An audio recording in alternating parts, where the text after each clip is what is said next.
A Prinsky Meditações apresenta a primeira parte do áudio de uma mensagem de Joel S. Goldsmith. A aceitação inconsciente do bem e do mal. Consciência espiritual é o único poder. No seu esforço para atingir o alvo da liberdade, você descobrirá que o momento mais difícil de todos será quando você tentar resolver seus próprios problemas de saúde, de suprimento, ou os de sua família, de sua comunidade e nação, e dissolvê-los num nada, e verificar, então, que ao invés de obter sucesso você está combatendo exatamente os problemas que intelectualmente você reconheceu como um nada. O fato é que para dissolver, esses problemas no nada que eles são, é necessário atingir o lugar em que você sabe que a batalha não é sua, e que, portanto, não há necessidade de você continuar resistindo a esses problemas. É a incapacidade de abster-se de manipular seu problema como algo que constitui a verdadeira dificuldade. A abordagem não dual de Goldsmith é semelhante ao Advaita. Esse parágrafo se refere com outras palavras ao sentido do fazedor e às vasanas, o ego no controle. Algo simples, porém, às vezes demoramos de compreender e praticar. Quando você tiver que lidar com um problema de qualquer natureza, será um grande auxílio se o seu primeiro pensamento se fixar em uma das muitas promessas bíblicas, onde o Espírito do Senhor habita, a liberdade, segundo Coríntios 3, 17, ou na tua presença a plenitude de alegria, Salmos 16, 11. Isso instantaneamente o livrará de tentar lutar com o problema porque imediatamente tornará consciente de que o motivo, a finalidade do seu trabalho, não consiste em vencer o problema, mas sim alcançar a consciência de Deus, ou seja, estar consciente, ter consciência, sentir, perceber a presença. Os ensinamentos da ciência mental, psicologia e psiquiatria divergem dessa modalidade, visto se dedicarem à solução de problemas específicos, do ponto de vista humano, sendo que seu alvo consiste em mudar condições humanas mais em condições humanas boas. O caminho do infinito opera num nível inteiramente diferente, nível de consciência diferente, no qual nós não combatemos, ou superamos problemas, nem fazemos tentativas de suplantar males humanos com o bem humano, mas nos firmamos na revelação do Mestre, que meu reino não é deste mundo. João 18, 36. É por isso que eu digo que, ouvir e ler livros sobre motivação, autoajuda, e lei da atração, perde-se tempo, vai na contramão, e mantém o ego no controle. O caminho do infinito é baseado, fundamentado, na revelação desse reino espiritual, um universo dirigido por Deus, no qual o homem não vive pela força física ou pelo poder mental, mas pelo meu espírito. Vive pela palavra de Deus, que é veloz, aguda e poderosa, não pelos pensamentos do homem. O caminho do infinito está fundamentado não no poder de Deus, um poder que é a própria alma do homem, mas que se serve da mente como um instrumento. Quando você luta com um problema, você o está combatendo com sua mente, e por conseguinte, está fazendo da mente um poder, em vez de usá-la como um instrumento. O caminho infinito ensina que só existe um poder e que nós nunca devemos usar um poder contra outro ou nos proteger de um poder. Nossa proteção é a compreensão de nosso eu como único poder. Quando fazemos a declaração de que Deus é o único poder, a menos que percebemos que o Deus de que estamos falando é o eu de nosso próprio ser, podemos ser levados à falsa esperança de que existe no espaço algum Deus capaz de prevalecer para nos proteger.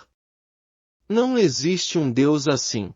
Não apenas o princípio de um poder é de grande importância, mas deve ser entendido que aquele poder não é algo externo a você. Aquele poder é o seu eu, a sua identidade. Não sendo assim, novamente a dualidade. Deus e você. Não, Deus está aparecendo como você, Deus está se manifestando como você, Deus está se expressando como você. Você não se está expressando como Deus. Apesar de toda aparência em contrário, essa é uma verdade universal.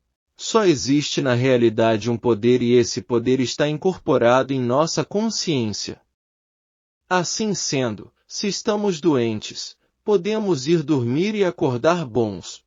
A consciência nunca dorme, por isso o sono pode ser um repouso pacífico na compreensão de que consciência é o único poder e nada que atue fora da consciência é capaz de nos afetar. Um problema não é tão profundo quanto parece porque um problema, em si por si, não tem poder algum. O único poder é a crença universal a respeito dele.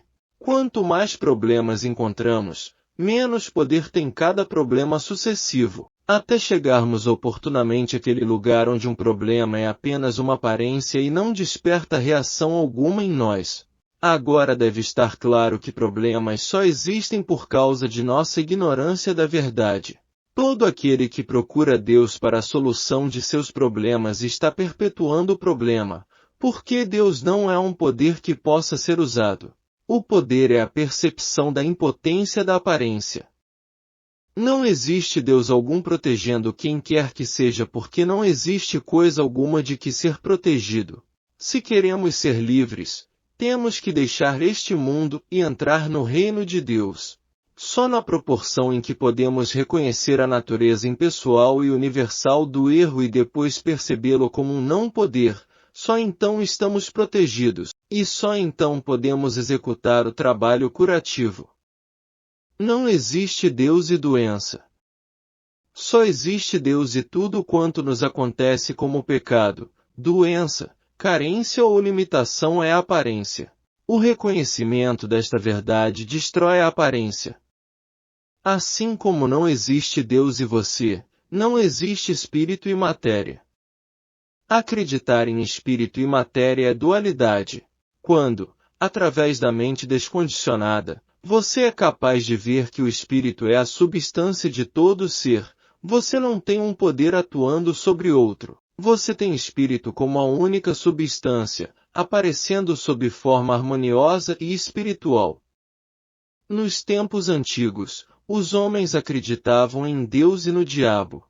Depois os filósofos, recusando aceitar Deus e o diabo, impessoalizaram essas formas e chamaram-nas bem e mal. Os metafísicos posteriores mantiveram essa dualidade, substituindo-a pelos termos mortal e imortal. Ainda tinham Deus e o diabo. Mas existe apenas Deus e o que aparece como Satã ou diabo é o sentido ilusório, o nada. Quando sabemos isso, estamos firmes sobre o rochedo. O princípio envolvido é a compreensão de que acreditar que a força material é força, nada é, senão ateísmo. Deus é espírito e força espiritual é a única força verdadeira. Qualquer outra declaração de força pode ser invertida ou anulada. Entende que Deus é o centro do poder, da vida, do amor e da atividade. Não olha para o homem cujo fôlego está no seu nariz, Isaías 2, 22. Não deposita sua fé em príncipes, Salmos 118, 9, em notas de dólares, em frascos de remédios, climas ou temperatura. Sua fé integral está no reino de Deus estabelecido dentro dele. Não há poder fora de você, que possa substituí-lo. Recorde a afirmação do Mestre para Pilatos, nenhum poder terias contra mim, se de cima te não fosse dado, João 19, 11. Agora, vamos encarar os fatos. Pilatos era o governador, dotado de autoridade total conferida pelo César. Ele era tanto juiz como jurados. Isso era a aparência. Assim, o mestre negou que Pilatos tivesse qualquer poder, exceto o que veio do Pai. Isso é exatamente o que eu estou dizendo aqui. O homem não tem poder para ser justo ou injusto, bom ou mau, pecador ou puro, doente ou são, porque todo o poder está em Deus e se exterioriza, a partir de dentro do Pai. No momento em que você começa a perceber esse fato, começa a retirar poder dos conceitos de formas, pessoas e condições. Você faz isso conscientemente. Não há poder fora de você que possa substituí-lo. É você mesmo, que deve aprender a olhar para uma pessoa como o Mestre olhou para Pilatos e reconheceu: "Oh, não, vejo agora que o que eu estou vendo como você é um conceito, uma imagem, um efeito, mas o poder está em Deus, que o criou. Mesmo seus pensamentos não têm poder. Deus que elabora seus pensamentos, é que tem poder. Você não tem poder. Todo o poder está em Deus. Não há poder em nada sobre o que você possa pensar. Você aprende a fazer o mesmo com a enfermidade, com o pecado ou com a necessidade. Você não fecha apenas seus olhos e diz: "Não existe tal coisa" ou "Não há realidade nela". Isso é fazer como o avestruz que enterra sua cabeça na areia. Ignorando um fato, você não pode mudar a si mesmo ou uma coisa. Você tem que estar disposto para olhar de frente qualquer tipo de erro, qualquer forma, não importa sua aparência horrorosa e torpe. Olhe bem para ela com a convicção: você não tem poder. O poder está em Deus que o governa, que o move, que é a sua mente, sua alma, seu espírito, que lhe deu a vida, que lhe deu a alma. Desse modo, você depara com uma situação e pergunta: de onde você veio? Você é um efeito. Você não é uma causa. Alguma coisa o gerou. Quem quer que o tenha gerado é o poder. E o que poderia ter gerado você, se Deus fez tudo o que foi feito e nada foi feito, exceto o que Deus fez? Na realidade, não há poder em nada sobre o que você possa pensar, ver, ouvir, saborear, tocar ou cheirar. Todo o poder está em Deus. À medida que você persiste nisso, como uma atividade da consciência todos os dias, torna-se um assunto de convicção. Não haveria erros de qualquer natureza na Terra, se não houvesse a crença universal em dois poderes. Qualquer coisa visível, se você puder vê-la, prová-la, ouvi-la, tocá-la ou cheirá-la, existe como efeito e não há poder no efeito. Todo o poder está na causa. Não odeie o efeito, não o tema e não o ame sem razão. Se ele for alguma coisa em seu nível de bondade, deleite-se com ele. Não o ame, mas lembre-se que a parte que você está desfrutando é de Deus. Qualquer que seja o problema, não importa o seu tamanho, não tem poder. Não obstante sua importância, profundidade ou amplitude, ele não é nada. Permaneça quieto na percepção disso, porque Deus é infinito. O que está aparecendo não é nada. É sem lei, substância ou causa. Não haveria erros de qualquer natureza na Terra, se não houvesse a crença universal em dois poderes, que age hipnoticamente em sua consciência. Como um ser humano, você nasceu com a experiência da aceitação inconsciente do bem e do mal. Compreenda que tudo que você ouve no rádio, vê na televisão ou lê nos jornais é o braço da carne, segundo Crônicas 32:8. Não tem poder e você não precisa temer o que o homem mortal pode fazer, porque ele tem apenas poder temporal, que não é poder diante de Deus. Você tem o Senhor Deus Onipotente, o Todo-Poderoso, o único poder. Portanto, não há poder em todos os rumores de infecção, contágio, guerras e acidentes. Quando há rumor de uma epidemia no ar, mesmo que você não tenha ouvido nada sobre ela, mesmo se seu rádio e sua televisão estiverem desligados e você tiver deixado de ler os jornais, ela conseguiria se transmitir a você sem seu conhecimento consciente. Muitas pessoas dizem: "Isso me aconteceu inesperadamente" ou "Eu não estava pensando nisso", e no entanto aconteceu. O mal de toda e qualquer natureza age invisivelmente como uma crença em dois poderes, e porque é uma crença universal, age universalmente na consciência humana. Quando você não a rejeita mais conscientemente, acaba se tornando uma vítima dela. Eu rejeito conscientemente a crença de que haja qualquer poder, exceto de Deus, do Espírito. Eu rejeito conscientemente a crença de que haja uma lei material ou mental, porque Deus é Espírito e Deus é a única lei e o único legislador. Portanto, toda lei deve ser espiritual. Nada é mais importante do que a primeira meia hora de seu dia. Nela, você estabelece o modelo do dia.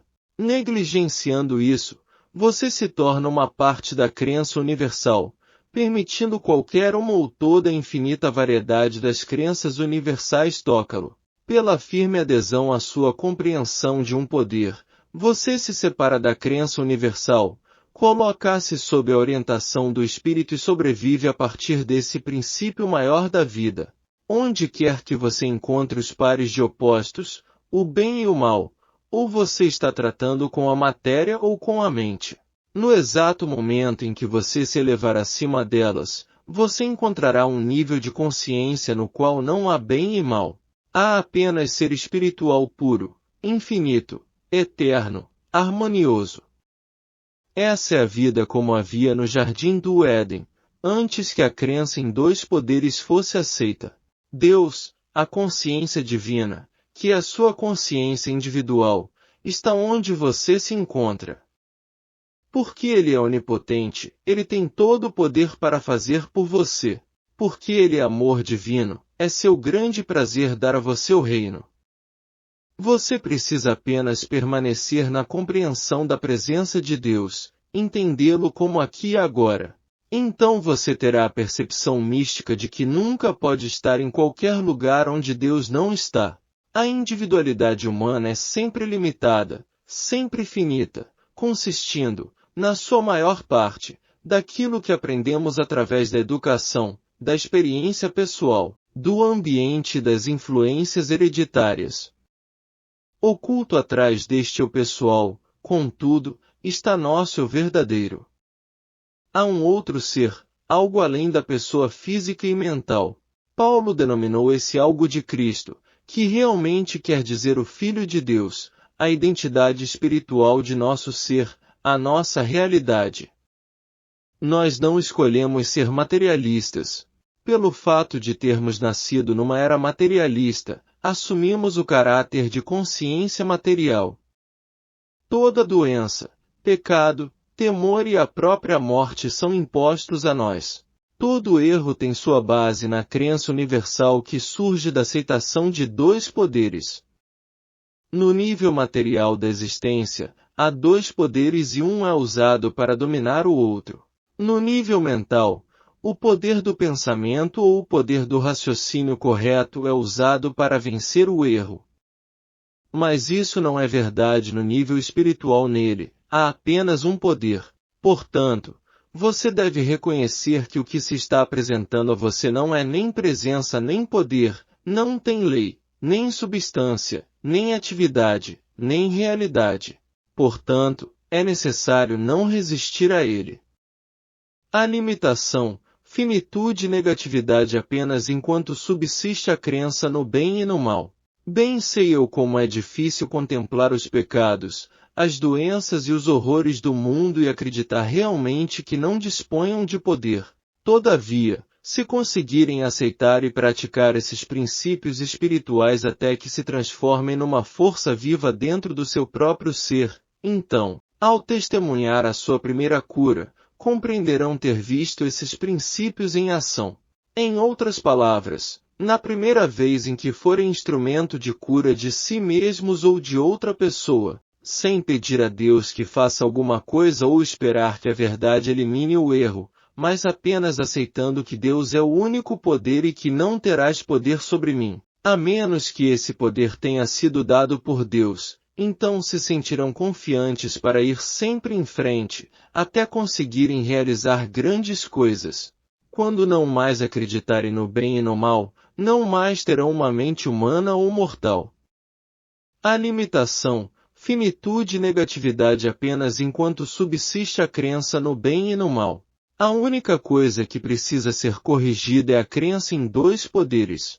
Muitas vezes, quando estamos com amigos, parentes ou pacientes, costumamos adotar uma postura crítica, repleta de julgamentos, ou ares metafísicos do tipo: seus pensamentos são incorretos. Há algo em sua mente que você precisa corrigir. De certo que há, mas a única coisa que precisa ser corrigida é a crença em dois poderes. Todos nós precisamos corrigir o mesmo equívoco, a crença de que Deus não é onipresença, onisciência e onipotência. Que tolice a ideia de que o ressentimento provoca reumatismo, a inveja câncer, a sensualidade tuberculose. É isso mesmo, pura tolice, porque nem os praticantes da metafísica, nem os médicos especialistas em doenças psicossomáticas podem prová-la. Talvez afirmem que, se nos livrarmos das qualidades negativas de emoções humanas como o ressentimento, ficaremos curados, mas não sabem como podemos nos livrar delas. Nós, porém, sabemos, basta compreender que são impessoais, não têm poder de lei que as sustente. Há um só poder atuando no universo e não é o poder do acidente, da morte, do pecado ou da doença. O poder único que atua é o mesmo que faz o sol se levantar e se pôr, as marés subirem e descerem no devido tempo. É o mesmo poder que atulha de peixes o oceano e de pássaros os ares. Ele é o único poder que atua no universo, o poder que opera na minha consciência. É a lei da minha experiência. Não há poder algum na sugestão hipnótica das estatísticas. Não há poder algum na crença em infecções e contágios. Não há poder algum na mente mortal, na mente carnal ou em qualquer das suas formas de crenças, individual ou coletiva. Desde que todo o poder está dentro de vocês, olhem à sua volta e constatem que nada no mundo pode ter poder. Como a mente de uma pessoa lá fora haveria de ter poder se o reino de Deus, o reino de todo o poder está dentro de mim?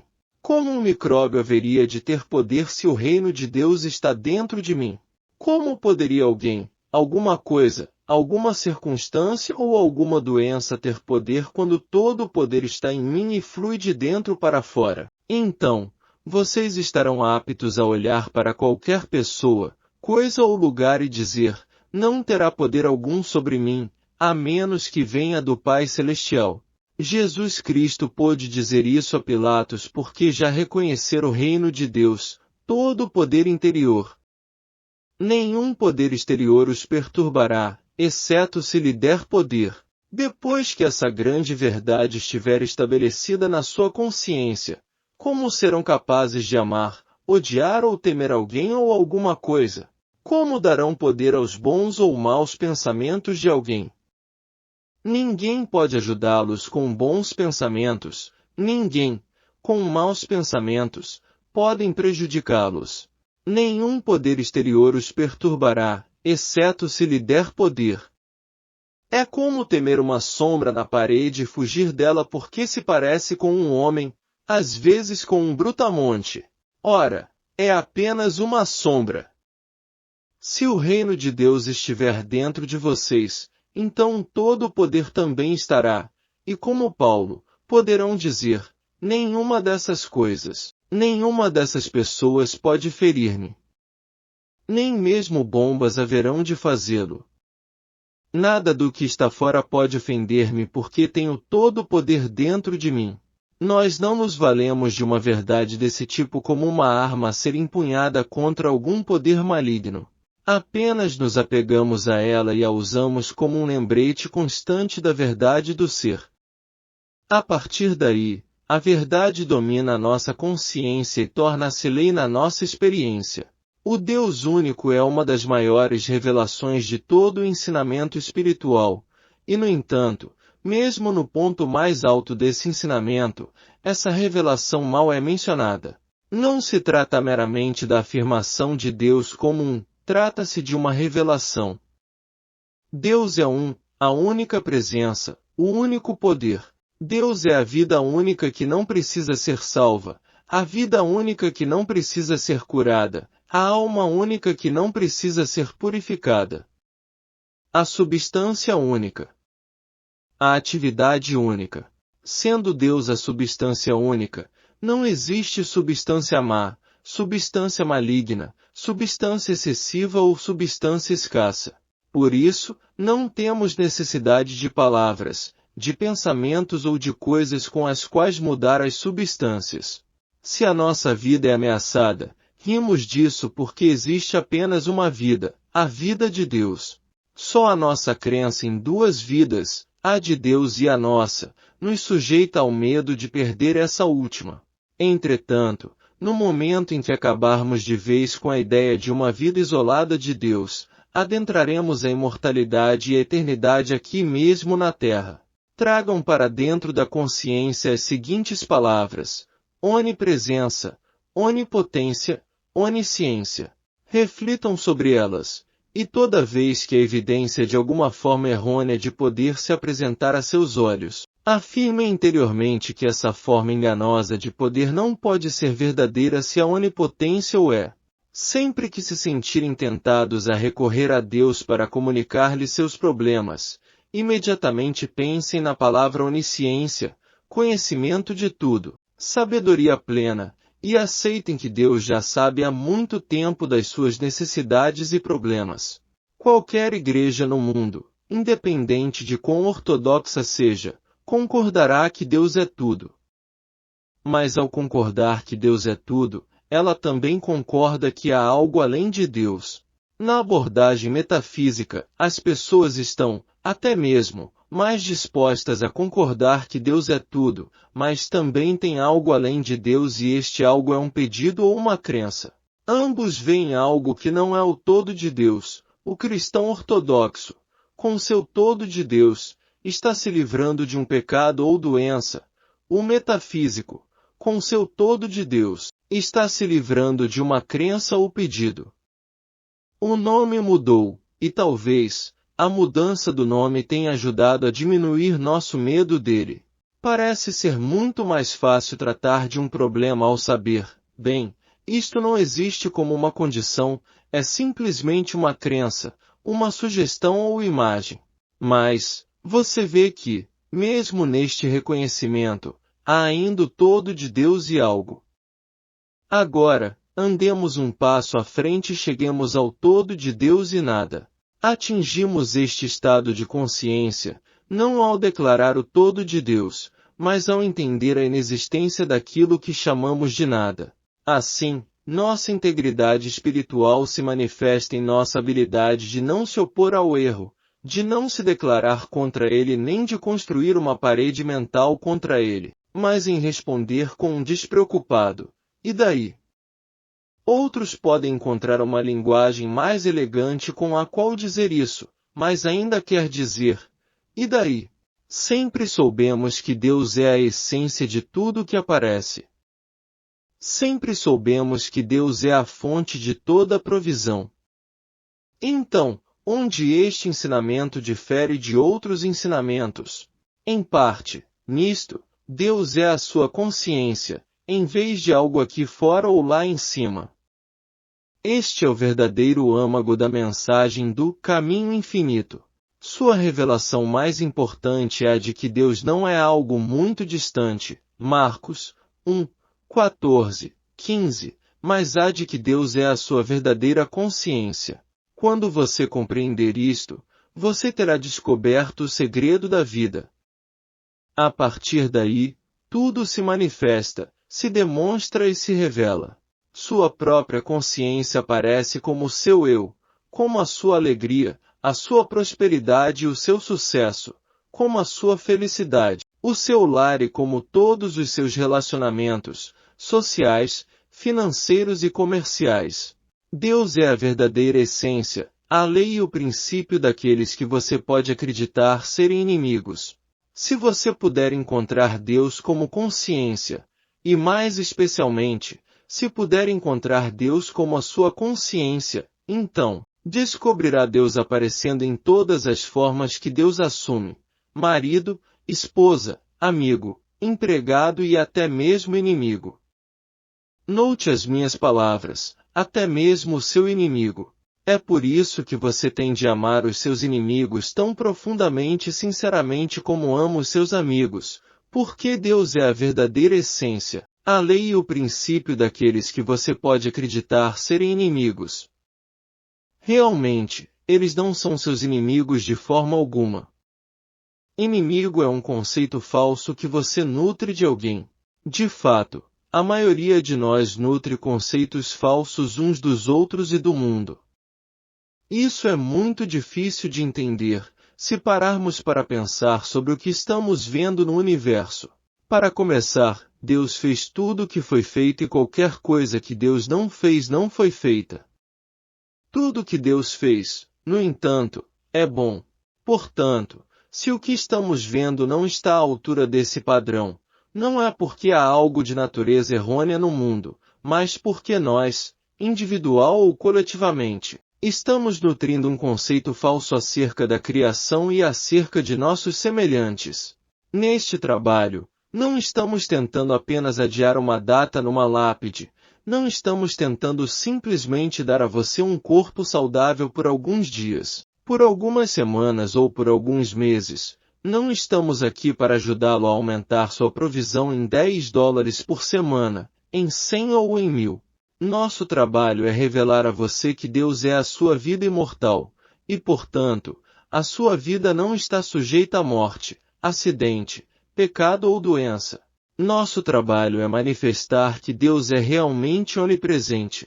Em outras palavras, você é a verdadeira presença de Deus e não está mais sujeito a condições materiais do que Deus está. Só a crença de que você é algo separado e à parte de Deus pode ser a causa de você continuar, ano após ano, com as mesmas dores, sofrimentos, faltas e limitações. No momento em que você tiver o menor vislumbre da verdade de que eu e o Pai somos um, João 10:30, de que Deus realmente é a vida do seu ser individual, isso é maravilhoso. Todo o sofrimento da terra, não importando sua forma ou natureza, é um produto da crença universal em dois poderes. Portanto, a harmonia universal só será restaurada quando Deus for revelado como onipotência. Toda a nossa vida espiritual depende de nossa capacidade de compreender Deus, e a menos que compreendamos a onipresença e onipotência de Deus, não progrediremos nesta tarefa. A razão pela qual a lei de causa e efeito continua a atuar em nossa consciência é darmos poder a essa lei. Devemos voltar à compreensão de que Deus nos deu domínio e que não existe poder fora de nós. Isso anula a lei de causa e efeito e deve ser a base de nosso trabalho. Enquanto damos poder à forma ou depositamos confiança em qualquer coisa no quadro exterior, estamos semeando a carne. Estamos semeando a carne se tememos algo no mundo externo da forma, seja pensamento ou coisa. Venceremos a lei de causa e efeito na proporção de nossa compreensão sobre esse ponto. Não nos leva isso de volta à verdade de que o reino de Deus, o reino de poder, está dentro de nós? E se ele está dentro de nós, não precisamos temer coisa alguma ou pessoa alguma. Nós somos os únicos que podemos anular a lei de causa e efeito.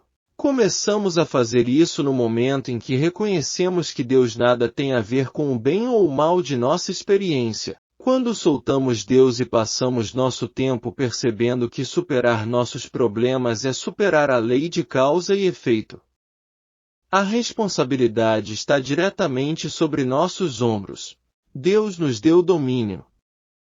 Eu e o Pai somos um, João 10:30. Basta apenas que reconheçamos sua presença e ele se põe a trabalhar. Reconhecemos poder espiritual e deixamos que ele funcione. Nós não usamos o poder do sol, simplesmente deixamos que ele brilhe. Não procuramos meio de usar poder espiritual, deixamos que ele nos use. O reino de Deus está dentro de nós. Nessa palavra, nós repousamos. Então ele executa suas funções. Nada é poder, mas pensamento faz com que o seja. Deus está funcionando, e se alguma coisa de Deus não se manifesta, a culpa é nossa. Nós não nos livramos suficientemente da dependência em relação a pessoas ou coisas e não vimos que a lei de causa e efeito continuará a atuar porque não percebemos sua falta de poder. Nada é poder, mas pensamento faz com que o seja. Na medida em que percebemos a herança de domínio que nos foi dada por Deus, nós ficamos livres da lei de causa e efeito. Percebamos que nossos problemas são criados por uma lei de causa e efeito, e depois percebamos a falta de poder daquela lei kármica, segundo a qual aquilo que semearmos colheremos. Lei kármica é a crença em dois poderes e é uma crença universal, mas superar essa crença é uma experiência individual. Ninguém pode fazer isso por nós. Não somos responsáveis pelos males que se manifestam por nosso intermédio. Aflições, discórdias, moléstias e desarmonia existem na experiência humana devido à nossa ignorância da verdade básica, segundo a qual só Deus é poder. Trata-se de uma ignorância universal, que se impõe quando somos concebidos e começa a nos controlar quando nascemos. Chegamos ao mundo ignorante da verdade espiritual, aceitando a crença em dois poderes, o bem e o mal, muito antes de compreender o seu significado. Tornamo-nos mortalmente receosos do mal, temos medo de fracassar, medo de encontrar estranhos, medo de automóveis, medo de praticamente tudo que existe. E até somos mandados à igreja para aprender a temer a Deus.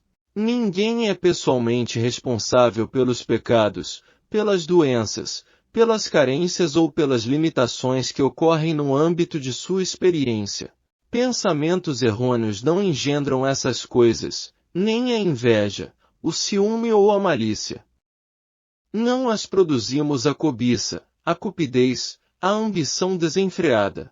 Nenhuma falha que possa ser detectada em nós pode criá-las. Não somos responsáveis pelos males que se manifestam por nosso intermédio ou em nossa experiência. Isso é fácil de aceitar, só se torna difícil quando afirmamos que nem a nossa esposa, nem o nosso marido, nem pessoa alguma é responsável por qualquer dos males. Ninguém vivenciaria pecado, doença ou carência, se não fosse por alguma exigência de um poder à parte de Deus. Realmente, não há nenhum poder à parte de Deus.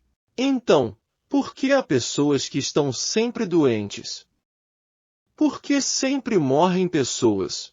E por que há uma força negativa operando como lei, que nos atrai para o pecado, para a doença, para a miséria, para a limitação e para a guerra? Só quando entendemos o que é isso, é que somos capazes de anular essa lei. O que é essa lei? O que é essa exigência de uma individualidade separada de Deus que atua como pecado, doença, miséria ou limitação?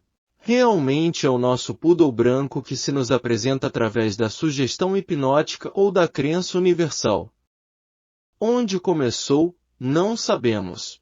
Só sei que neste nosso mundo há algo que age e que resulta em pecado, em doença, em miséria, em limitação, em cobiças pérfidas, em desejos espúrios, e basicamente, em morte. Esse algo clama por estar presente como um poder da doença, um poder da morte, um poder da infecção ou do contágio. Mas, através da revelação da verdade, entendemos e sabemos que, embora a aparência seja horrível, realmente se trata de um poodle branco inexistente. Trata-se da cobra inexistente na corda. É o nosso reconhecimento desse fato que resulta na cura. Nunca esqueça isso. Nunca esqueça que você não exerce a atividade que vence a doença ou a morte. Seu trabalho é entender que o que aparece como pecado, doença ou morte não é nada além de uma imagem ilusória causada pela crença universal de uma individualidade separada de Deus, e a sua convicção na natureza ilusória da imagem é o poder que cura. No exato momento em que reconheço que Deus constitui o ser individual, devo reconhecer também que ninguém contém em si mesmo a fonte de qualquer mal. Não há mal algum em ninguém, não existe nenhum mal criado por Deus e nenhum mal autocriado. Qualquer mal que se manifeste através de uma pessoa tem sua origem naquilo que, à falta de uma expressão ou palavra melhor, pode ser chamado de mente carnal universal. Para desembaraçar-se imediatamente dela, basta separá-la da pessoa e deixar essa pessoa como era originalmente, à imagem e semelhança de Deus, o próprio Deus em expressão, a vida se expressando como ser individual. Daí já não existe na pessoa nenhum mal. O único mal existente então é o mal impessoal, inerente à mente carnal universal. Temos o mundo que temos, por causa das crenças universais, que criaram um estado materialista da consciência. Ver pessoas de mau temperamento simplesmente como vítimas da crença universal tende a libertá-las, porque você não a está personalizando e praticando o mal. Seus conceitos errôneos constituem uma forma de malversação. Cada mentira a respeito do alheio em que você acreditar é realmente uma forma de malversação. As limitações de nossa sensação são impostas a nós não por algo que fazemos ou deixamos de fazer, ou por alguma coisa que pensamos ou deixamos de pensar, mas pela crença universal. Crenças materiais têm baixado até nós, não porque conscientemente as aceitamos, não porque conscientemente decidimos que seríamos como somos, mas porque subliminarmente estas coisas foram introduzidas em nossa consciência. Em outras palavras, ocorreram coisas em nossa casa, das quais como crianças não tivemos conhecimento de ver ou de ouvir, e que ficaram registradas em nossa consciência. Na escola, coisas que não tínhamos consciência de estarem circulando à nossa volta, contribuíram para criar padrões dentro de nós. Influência pré-natal, ambiente, sensações são as forças que limitam nossa experiência de vida. E todas elas estão enraizadas na crença universal dos tempos. Tudo isso junto nos faz o ser humano que somos. Temos o mundo que temos, por causa dessas crenças universais, que criaram um estado materialista da consciência. Repetir afirmações, ou pensar sobre Deus, não basta para nos proporcionar a experiência do contato com Deus. Talvez tenhas andado a repetir, cheio de esperanças, sou rico, sou rico, sou rico, e continuando pobre, sou sadio, sou sadio, sou sadio, e continuando enfermo. Sou espiritual, sou espiritual, sou espiritual, e continuando carnal. A ineficiência dessas afirmações se deve ao fato de que nenhuma delas é a verdade. São verdades acerca da verdade. Repetir afirmações, ou pensar sobre Deus, não basta para nos proporcionar a experiência do contato com Deus. Pode-se pensar em música a vida inteira e não saber distinguir uma simples nota. O pensar em música não basta para fazer o musicista. Para isso é preciso desenvolver de algum modo a consciência ou o senso musical. Assim também as palavras que pronuncies e os teus pensamentos acerca de Deus poderão permanecer como exercício puramente mental, não se concretizando em tua vida diária enquanto não houveres sentido a presença do Pai interiormente, enquanto não tiver alcançado dentro de ti mesmo a segurança de sua paz, de sua graça. Procura frequentemente entrar em comunhão interna com o Pai, e um dia sua luz descerá sobre ti para ficar. Poderá não ser no primeiro dia, poderá não ser no primeiro mês, poderá não ser no primeiro ano de busca. E desde então, onde quer que estejas, se te voltares para dentro, ali o encontrarás. Levei muitos e muitos anos para chegar a sentir essa presença interna. Quem poderá saber quanto tempo levará para passar da especulação acerca de Deus ao conhecimento direto de sua presença? Cada um de nós tem um molde de consciência que lhe é peculiar. Houve pessoas que passaram a vida inteira a pensar em Deus, que viveram sempre com a Bíblia na mão, e entretanto, sempre estiveram astronomicamente afastadas de Deus. O que tinham em mente não passava de palavras, e estas não são e nunca serão Deus. Nenhum conceito, inclusive o termo Deus e o termo Cristo, jamais se converterá naquilo que Deus é. Posso afirmar que Deus não é uma palavra. O conhecimento de Deus, ou de Cristo, é uma experiência. Pode sentir a presença de Deus, ou o Cristo, mas nunca o conhecerás intelectualmente. Nunca chame de bom qualquer efeito, porque o bom está na causa. Não julgueis segundo a aparência, mas julgai segundo a reta justiça. João 7, 24. O Mestre ensinou seus discípulos a evitar o julgamento de pessoas e coisas quando disse: Por que me chamas bom? Não há bom senão um só, que é Deus. Marcos 10, 18. Se você não deve chamar Jesus de bom, então não chame de boa nenhuma pessoa ou coisa. Não chame a saúde de boa, nem a riqueza, nem a felicidade. Chame apenas Deus de bom.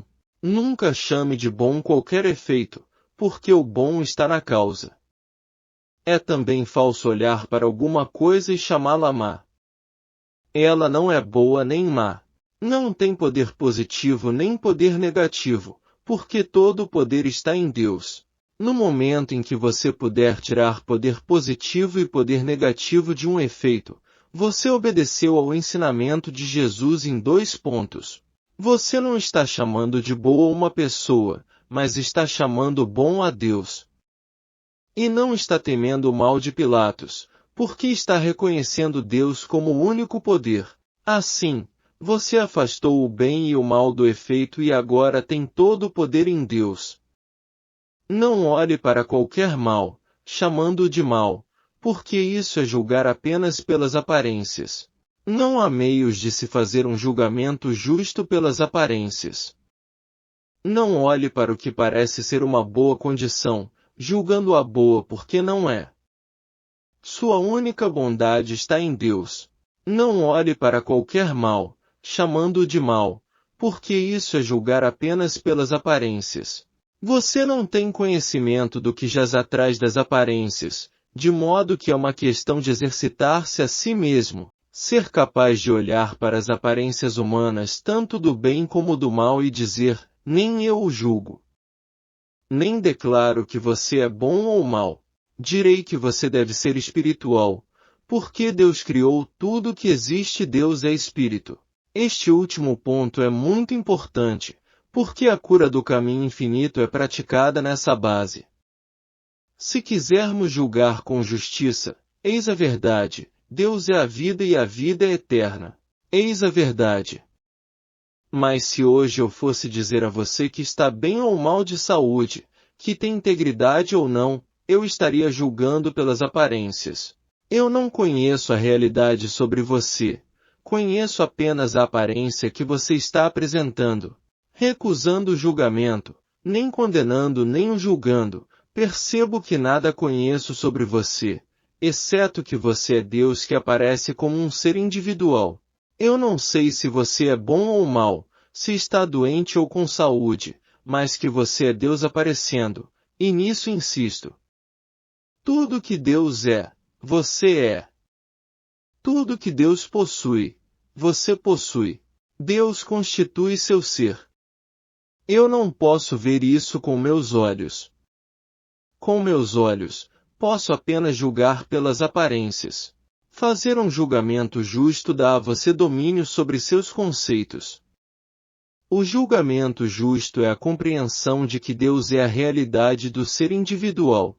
Sabendo disso, você não se tornou um indivíduo. Você mudou seu conceito do indivíduo, você se absteve de julgamento. Agora você sabe quem é o indivíduo, Cristo, o Filho de Deus. Isso é ter domínio sobre seu conceito. No momento em que qualifico e digo que você é bom, mau, rico, pobre, saudável, doente, jovem ou velho, estou no reino do julgamento, dos conceitos e das aparências e assim não farei progressos. Você é a imagem e semelhança de Deus apenas quando deixa de ter conceitos. Deus deu autoridade ao homem no primeiro capítulo do Gênesis. Ele foi feito à sua imagem e semelhança. Nunca foi dada autoridade a um ser humano, mas o homem feito à imagem e semelhança de Deus é o homem que você é, quando deixa de aceitar as aparências. Você é a imagem e semelhança de Deus apenas quando deixa de ter conceitos, quando deixa de ter opiniões ou crenças sobre este universo, em lugar de ouvir a comunicação espiritual. Então, sua mente fica inteiramente livre de quaisquer opiniões ou julgamentos e você é o Filho de Deus. Tudo que o Pai tem flui através de você. Quanto mais você estiver vendo uma pessoa ou uma condição, como tendo poder, e estiver julgando o bem e o mal, mais mergulhado estará no sonho. No momento em que puder afastar seu julgamento e perceber, você não é bom nem mal, você não está morto nem vivo, você não é rico nem pobre, você é espírito, você estará despertando, saindo do sonho, para a consciência mística da identidade. Quando essa compreensão chega, o sonho já não mais existe. Isso é algo que deve ser feito individualmente e também coletivamente. O princípio de não julgar pelas aparências aplica-se a todos os que encontramos ao longo da vida. Em nossa vida mundana, fomos ensinados a julgar, a criticar e a condenar os outros o tempo todo, em qualquer parte e por qualquer coisa que fira o nosso senso do que é certo ou errado. Neste caso, entretanto, devemos alterar toda a nossa atitude para que nunca sejamos acusados de julgar, de criticar ou de condenar as pessoas. Em vez disso, cabe-nos reconhecer que a fonte de tudo quanto nos parece errado é apenas a mente carnal, destituída de poder, e que, a despeito das aparências, quem procurar a ajuda dos meios espirituais a receberá. O princípio de não julgar pelas aparências aplica-se a todos os que encontramos ao longo da vida, estejam ou não à procura de ajuda espiritual. Quando nos pedem ajuda, nossa primeira reação é o desejo de mudar a aparência do mal em aparência do bem.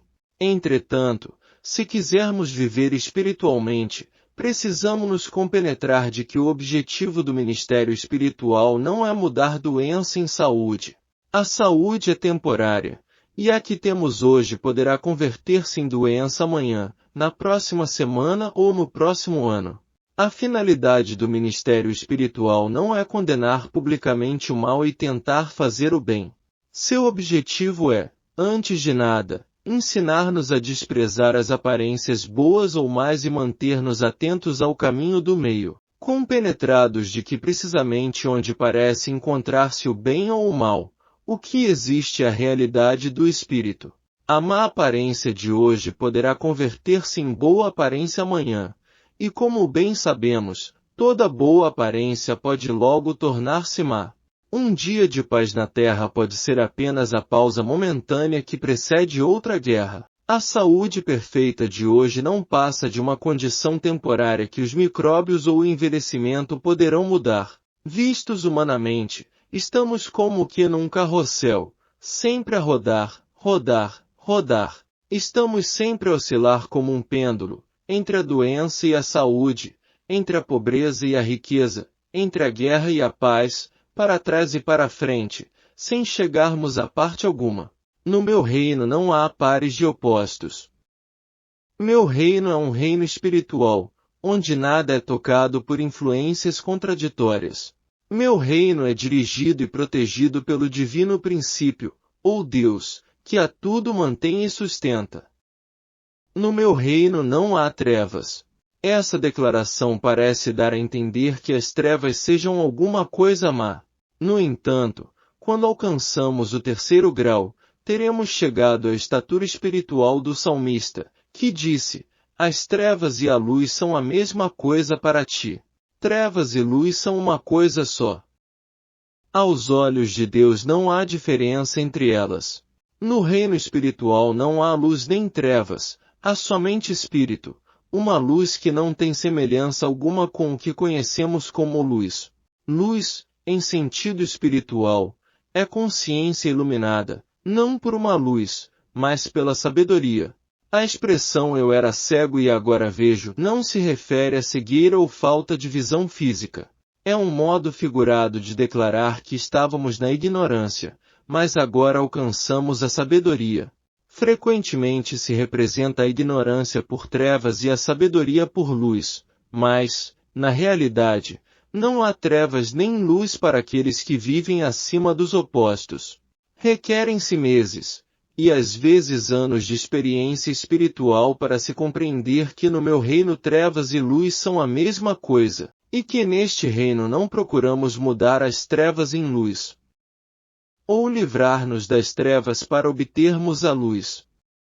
Trevas e luz são uma coisa só.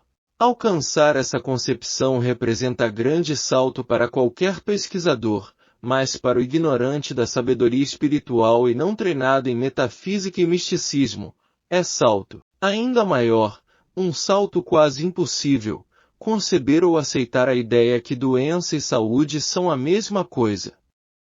Na realidade, não passam dos extremos opostos da mesma vara. Quando individualmente podemos afirmar com convicção que, pelo que me toca, trevas, ou luz, dá tudo no mesmo. Não estou tentando livrar-me de uma para obter a outra, estou procurando compreender somente a sabedoria espiritual, a verdade espiritual, a divina presença. Então é que começamos a compreender a natureza espiritual deste universo. É quando tentamos livrar-nos de algo ou procuramos conseguir algo, que abandonamos o mundo espiritual em troca do mundo das concepções humanas. Nem doença nem saúde exercem qualquer papel na vida espiritual. Tudo o que existe na vida espiritual é Deus, o Espírito, infinita e eternamente manifesto como ser individual e incorpóreo. O ser incorpóreo não pode ser conhecido por meio dos sentidos da vista, da audição, do gosto, do tato ou do olfato. Pode ser experimentado somente em nossa consciência interna, mas quando compreendemos e percebemos diretamente que trevas e luz são a mesma coisa. E o que é essa coisa? Ilusão mortal, Maya, aparência. Tudo que percebemos através dos sentidos, doença e pobreza hoje, ou saúde e riqueza amanhã, é ilusão. Não veremos a realidade enquanto não contemplarmos o ser espiritual, incorpóreo, através de nosso sentido espiritual. Não nos rejubilamos com a boa aparência humana, mas olhamos para além do bem e do mal. A revelação e compreensão da unicidade do poder ajudam-nos a alcançar aquele nível de consciência em que já não procuramos converter o estado negativo em positivo. Quando nos conscientizamos da existência de um só poder, cessamos não só de procurar poderes materiais para prover as nossas necessidades, mas também de andar em busca de poderes espirituais. Se existe um só poder, então nada sobre o que, contra o que ou a favor do que, possamos usá-lo. Que quer isto dizer, em essência? Que significa alcançar um nível de consciência em que se abandona todo o desejo de empregar Deus como uma força. Não será isto liberar a Deus de responsabilidades? Não será exatamente isto que temos que aprender a fazer? Eis a vida mística. Não nos rejubilamos com a boa aparência humana, mas olhamos para além do bem e do mal, para além das aparências humanas, e contemplamos a natureza do Cristo. Podemos fazer isto. Todos nós podemos fazê-lo. É verdade que isto requer alguma disciplina, algum treino, porque o que estamos procurando fazer é superar os efeitos de centenas de gerações daqueles que nos deixaram como herança a crença em dois poderes. Estamos pondo de lado tanto o bem como o mal, para contemplar o que é o espírito. Estamos pondo de lado a saúde e a doença, a fim de nos identificarmos com o Cristo, nossa individualidade permanente em Deus. Somente nossa individualidade espiritual de filhos de Deus nos permite comer do manjar que o mundo não conhece. Não é por sermos boas criaturas humanas que qualquer de nós pode proclamar-se coerdeiro com Cristo, porque as boas qualidades humanas estão tão longe do céu quanto as más. Os escribas e fariseus eram o que havia de melhor entre os hebreus, eram os mais religiosos, os maiores adoradores do Deus único, os maiores protetores do templo. Ser bons era a sua obsessão. Não obstante, o Mestre disse aos seus seguidores que a bondade deles precisava transcender a dos escribas e fariseus. Isso, humanamente, teria sido quase impossível, porque estes, praticamente, já haviam atingido a perfeição. Verdadeira bondade depende de nossa capacidade de compreender que o reino de Deus nos pertence em virtude de nossa identidade espiritual, e não de nossa bondade humana.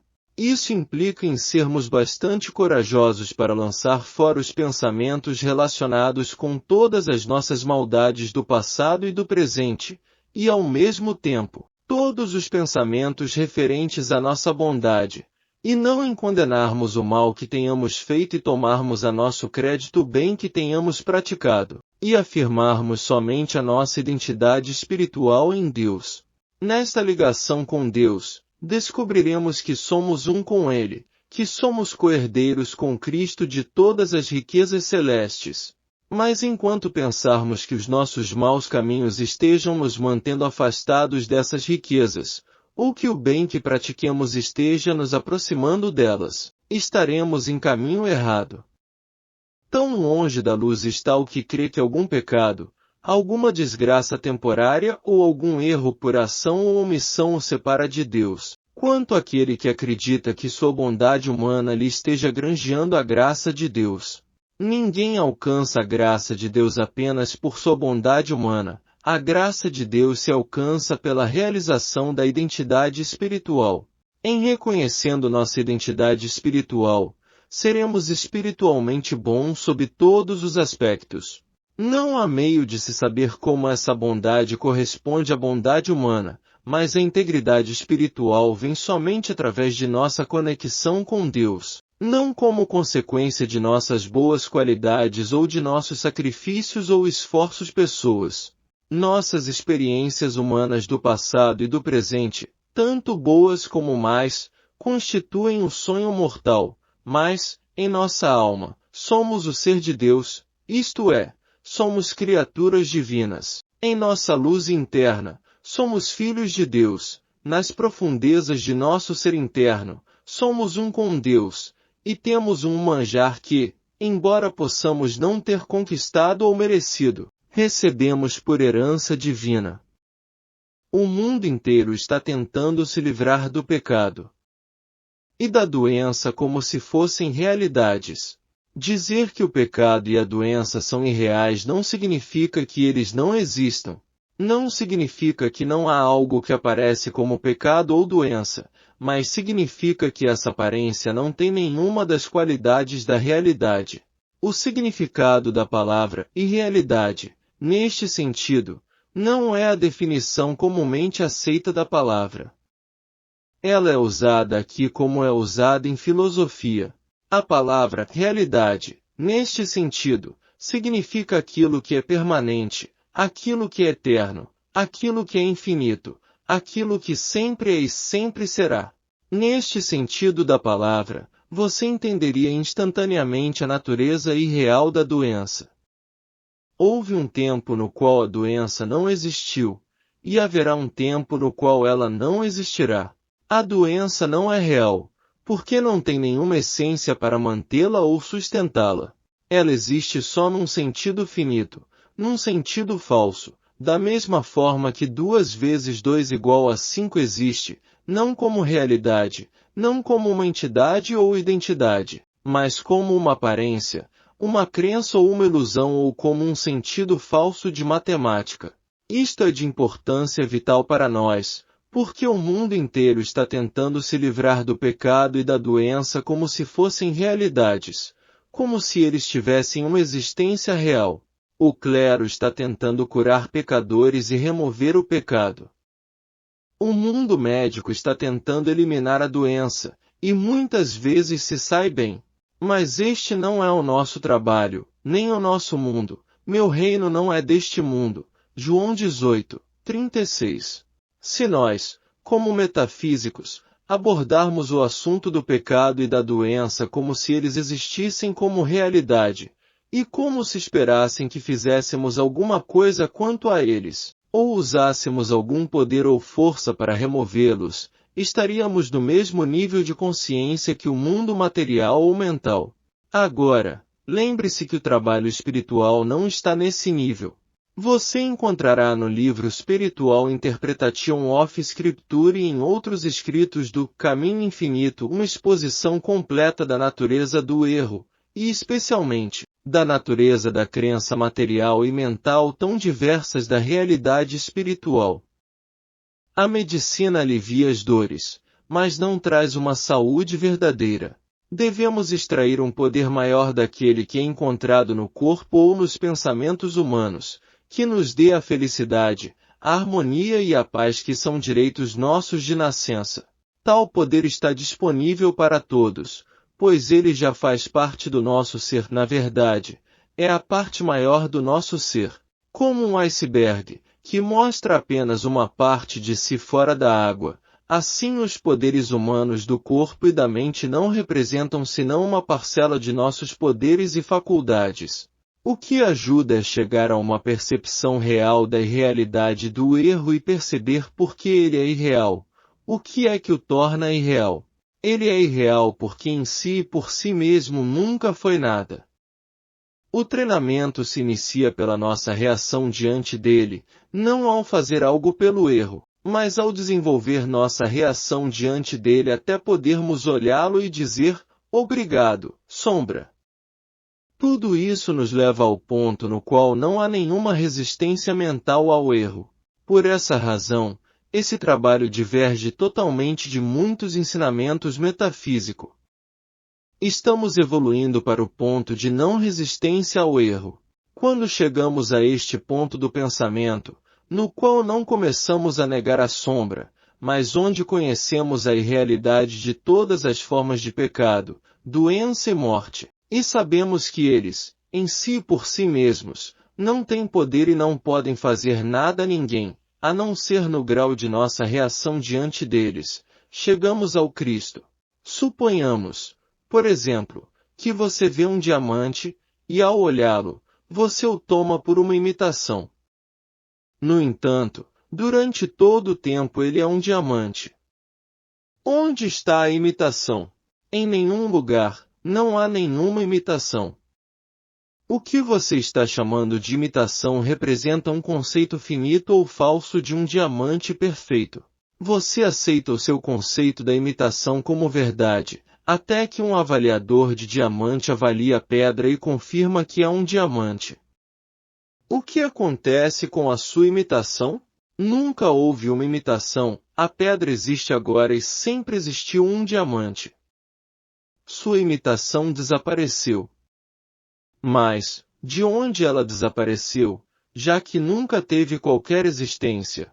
Não havia realmente nada para desaparecer, já que nunca houve uma imitação, a única existência da imitação foi como uma crença ou um sentido falso.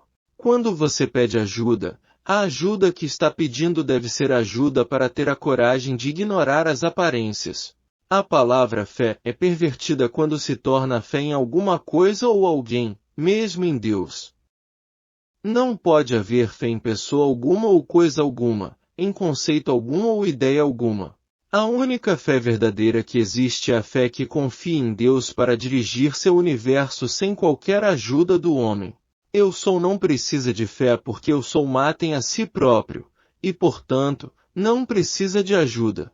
Depositar fé em qualquer coisa externa, uma pessoa ou coisa, uma ideia ou conceito, é o mesmo que ter medo de bombas, de germes ou do tempo. Não deve haver fé em coisa alguma ou pessoa alguma, assim como não deve haver medo de coisa alguma ou de pessoa alguma. Então você pode descansar na segurança do é. No momento em que tem fé em uma coisa ou um pensamento, em uma ideia ou um conceito, você constrói um ídolo e depois precisa curvar-se e adora-lo. Quando você fala em fé, não deve ser fé em, a princípio este tipo de fé exige um grau de coragem, porque significa que, enquanto houver quaisquer aparências negativas ou mais, Você precisará aprender a não temê-las e não pedir ajuda contra elas. Quando você pede ajuda, a ajuda que está pedindo deve ser ajuda para ter a coragem de ignorar as aparências, embora você reconheça que existem aparências. Se pedir ajuda para livrar-se das aparências, você está no sonho humano. A capacidade de afastar-se do medo está em proporção direta com sua fé, uma fé sem a palavra em. Essa é uma ideia difícil de dar ou receber e você não pode recebê-la enquanto estiver tentando compreendê-la, porque a mente não pode apreender o intangível. Devemos abandonar qualquer intenção de curar, corrigir ou mudar o cenário material para que possamos ver a verdade oculta. Reconheçamos que toda aparência de mal é uma percepção falseada da harmonia, e por isso não é para ser temida ou odiada, e como resultado, a ilusão desaparecerá e a realidade se tornará clara. Apenas a consciência iluminada pode olhar para as aparências de mal e perceber a realidade divina. Somente o Cristo em nossa consciência pode separar o erro da sua aparente realidade e retirar-lhe os espinhos. O enfoque usual da vida se deve a uma interpretação errônea, devido à falsa percepção das coisas. Por isso devemos abandonar qualquer intenção de curar, corrigir ou mudar o cenário material para que possamos ver a verdade oculta. Aquilo que recai sobre os 5 sentidos não é a realidade das coisas, assim não podemos julgá-las neste nível. Deixando de lado as aparências, damos as costas ao quadro que se apresenta aos nossos sentidos e começamos a ter consciência da realidade, daquilo que é eterno. A mente humana sempre se ofende com a verdade, porque essa é contrária a tudo que ela conhece. Muitos dos discípulos de Jesus que o tinham ouvido disseram: "Dura é essa linguagem. Quem a pode ouvir?" João 6, 60, 66. A mente humana sempre se ofende com a verdade, porque essa é contrária a tudo que ela conhece. Imagina que insulto, para ela, dizermos que quando está quieta ou inativa podem realizar-se curas maravilhosas. Imagina que afronta para o homem que se orgulha de seus conhecimentos intelectuais. Dizermos que todo o seu dinamismo mental não fará tanto por ele quanto fará um só momento de silêncio. A mente humana se ofende quando tentamos dispensar seu auxílio. O espírito é que vivifica, a carne nada vale. As palavras que acabo de dizer-vos são espírito e são vida. Mas há entre vós alguns que não creem. João 6, 63, 64. Em que não acreditavam alguns deles. Que o espírito vivificasse, e não a carne, isto é, que o silêncio, a paz fizeram realmente o trabalho, e não a ginástica mental, não o que se aprende em livros ou por meio do intelecto. Nós, hoje, como outrora os discípulos de Jesus, também não estamos conseguindo muito, não estamos fazendo grande progresso. Como no tempo de Jesus, a mente humana se ofende, fica irritada com a ideia de que possa existir um espírito que trabalha sem palavras ou pensamentos, ou com a ideia de que existe no homem um espírito que pode levantá-lo, orientá-lo e acalmar-lhe as tempestades da vida, sem que para isto necessite pensar, falar ou recorrer a tratamento. O mundo não pode odiar a vós. A mim, porém odeia, porque eu dou testemunho de que as suas obras são mais. João 7, 7. O mundo jamais odiará quem usar as armas ou utilize os métodos de trabalho que ele considera válidos. O mundo odeia somente aqueles que dizem que tudo que ele tanto preza é desnecessário, visto existir um poder mais alto, o poder do espírito. Daí a perseguição, embora não seja inevitável. Atualmente estamos aprendendo a deixar que o Cristo impessoal absorva toda a perseguição que nos movam, ao invés de nos permitirmos tomá-la sobre nós.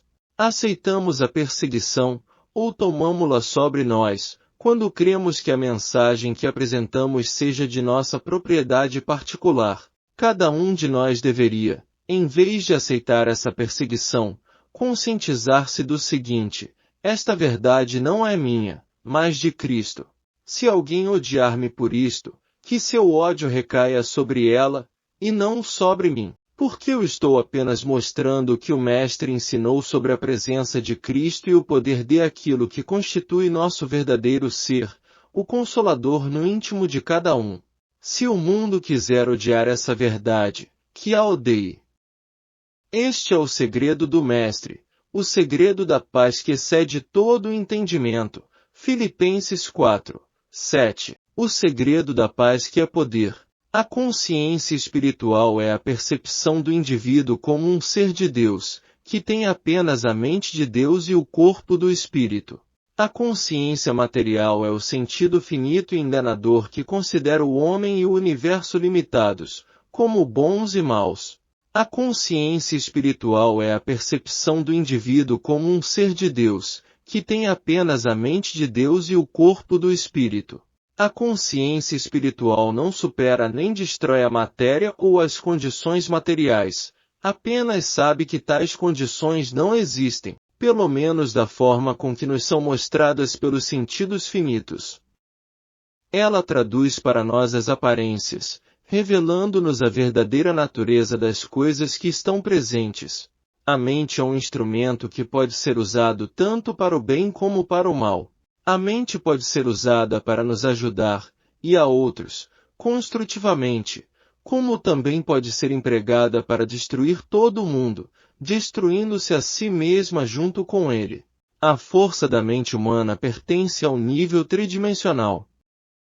Se restringires a alimentar persistentemente pensamentos de natureza correta, amável e caritativa, farás certo progresso no sentido de melhorar teu caráter. Por outro lado, se ocupares a mente só com pensamentos obscenos, destrutivos e carnais, sem dúvida dentro de poucos meses tenderás a te converter em algo dessa natureza, que começará a transparecer em tua fisionomia. Na vida tridimensional, que é mente e matéria, a mente é um instrumento que pode ser usado tanto para o bem como para o mal, por meio de bons ou maus pensamentos, construtivos ou destrutivos. Uma vez tocado o centro de nosso ser, o espírito é liberado, e então, em sua presença, mente e corpo já não podem mais funcionar de maneira prejudicial à vida de ninguém.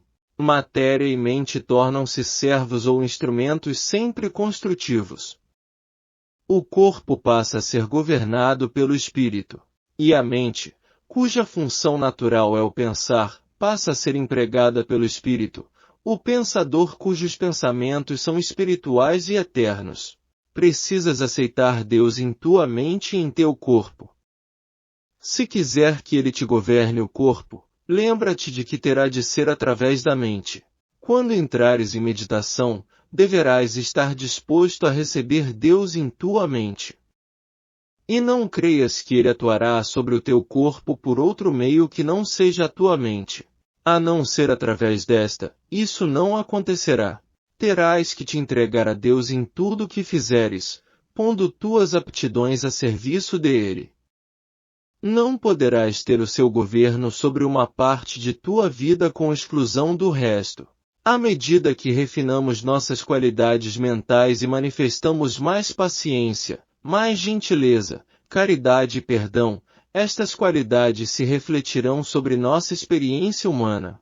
Mas não paremos por aqui. Mais alto que o plano do corpo e da mente está o domínio da alma, o reino de Deus. Aqui encontramos a realidade do nosso ser, nossa natureza divina, não que o corpo e a mente estejam separados ou afastados da alma, apenas que a alma é o recôndito mais profundo do nosso ser. Nos domínios da alma encontramos completa tranquilidade, paz absoluta, harmonia e domínio.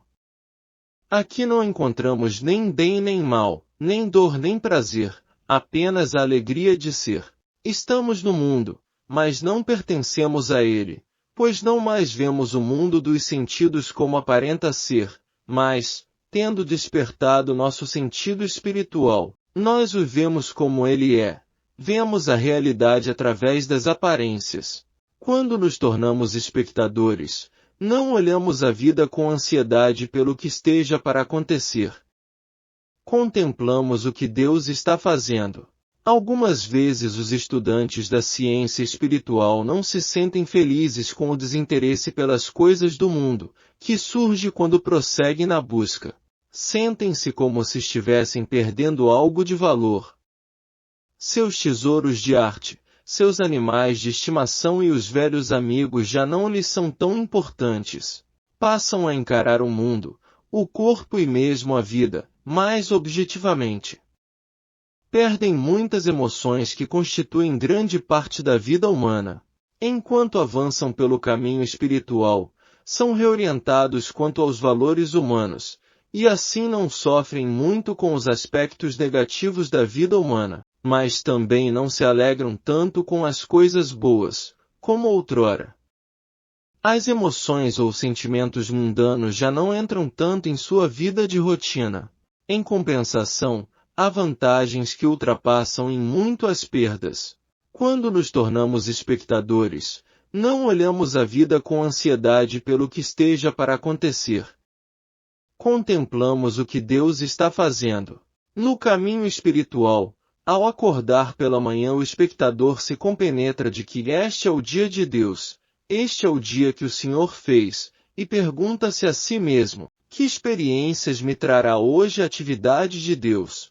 Nesta atitude objetiva, isenta de apego a coisas materiais, passamos o dia inteiro na expectativa de algo prestes a acontecer, na certeza de que o que quer que aconteça nesta hora, na próxima ou depois, terá sido produzido por Deus, será o efeito da sua atividade. Começamos então a conhecer por experiência própria, certo estado de harmonia profunda, imutável, em que os efeitos externos já não nos interessam como em outros tempos. Chegamos àquele nível de consciência que nos permite discernir espiritualmente a natureza ilusória das aparências boas ou más. Pedir coisas a Deus teve sua origem no paganismo, quando as pessoas do mundo procuravam descobrir algum poder sobrenatural, e este conceito perpetuou-se até hoje sob as formas de oração. A maioria dos ensinamentos religiosos continua a acreditar em um Deus ao qual podemos pedir coisas e isso geralmente se externaliza em carência. Nosso pedido deve ser para a percepção de uma presença dentro de nós, para a percepção de nossa unicidade com ela. A grande verdade é que não precisamos daquilo de que parecemos precisar. O que precisamos é da percepção de Deus e é só disso que precisamos. Atingindo a presença de Deus, pecados, carência e doença revelam-se como não presença. Onde está o Espírito do Senhor, aí a liberdade, segundo Coríntios 3, 17. Onde Deus está já há liberdade. Deus percebido é a consecução da luz, em cuja presença não há trevas e em cuja presença há liberdade, abundância e realização. A graça de Deus é nossa suficiência em todas as coisas, não dinheiro, investimentos ou saúde, só a sua graça.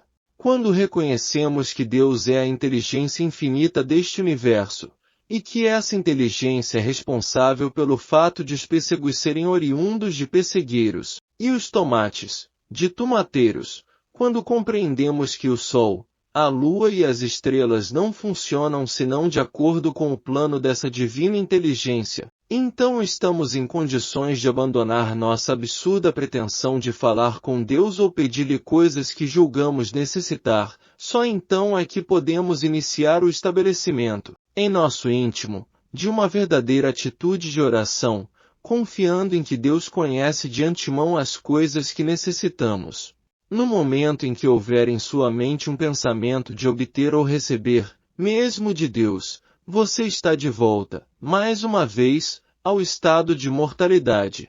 Apenas quando você estiver compreendendo eu tenho, e deixando perder-se é que você estará em estado de consciência. Você está mergulhado no estado de consciência espiritual enquanto estiver consciente de que o bem está fluindo através de você para o mundo. No momento em que o pensamento de obter ou receber entra, mesmo sendo digno ou merecedor, então você se afasta da luz espiritual. Nossa oração é: Abra os meus olhos para que eu possa contemplar a plenitude e a onipresença. Qualquer bem que nos aconteça é o resultado direto da nossa própria compreensão da natureza do nosso próprio ser. Todas as definições do dicionário são unânimes em conceituar a oração com base na crença errônea de que haja um Deus, em algum lugar, a esperar que lhe imploremos de algum modo. Então, se pudermos encontrar este Deus bem disposto, teremos nossas orações respondidas favoravelmente, a menos que, logicamente, nossos pais ou avós, até a terceira ou quarta geração tenham pecado, e neste caso, seremos imputáveis pelos seus pecados e teremos nossas orações jogadas na cesta do lixo do céu. Nós temos um sentido diferente do que seja oração. Percebemos que qualquer bem que nos aconteça é o resultado direto da nossa própria compreensão da natureza do nosso próprio ser. Nossa compreensão da vida espiritual se desenvolve à medida da nossa receptividade à verdade, não orando a Deus, mas deixando que Deus se revele e se manifeste a nós. Este é o mais alto conceito de oração, é alcançado quando dedicamos alguns minutos, tanto de dia como de noite, à meditação, a comungar, a escutar. Na quietude, chegamos a um estado de receptividade que nos abre o caminho para sentir ou para perceber a presença real de Deus. Essa percepção, ou sentimento, é a atividade de Deus, a verdade em nossa consciência, é o Cristo, nossa realidade. Fim da primeira parte do áudio de uma mensagem, de Joel S. Goldsmith. Aceitação inconsciente do bem e do mal. Consciência espiritual é o único poder. Continuamos na parte final.